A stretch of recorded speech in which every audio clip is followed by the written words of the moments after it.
Apa sih tujuannya? Terima kasih. Pertemuan kegiatan upacara adat Sumeneb dan Pemenang yang seperti ini kita laksanakan, ini pada intinya adalah yang pertama ingin menggali kembali tatanan sejarah yang ada di negeri Aceh. Mengingat tatanan-tatanan sejarah, mulai dari sejarah perjuangan, kerajaan, dan juga tatanan sarakata keturunan dari kerajaan-kerajaan selama ini oleh regenerasi muda sudah tidak memahami lagi, sudah tak tahu lagi di mana yang sebenarnya, siapa yang sebenarnya keturunan-keturunan raja.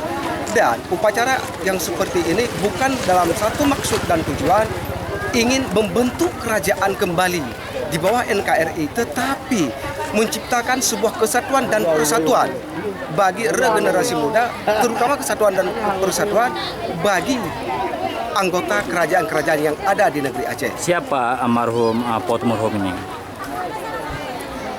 Almarhum Potemerhum Daya adalah merupakan Sultan Salatin Alaeddin Riyaya Shah yang memerintah di negeri Daya pada tahun 1408 Masehi.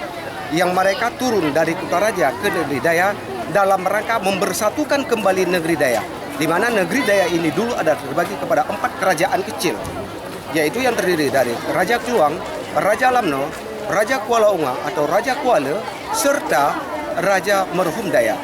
Nah, pada saat itu, salah satu kerajaan di antara 4 ini terjadi perselisihan paham karena mereka itu dirongrong oleh bangsa Peringgi, oleh bangsa Portugis, yaitu yang ada di Kerajaan Kluang.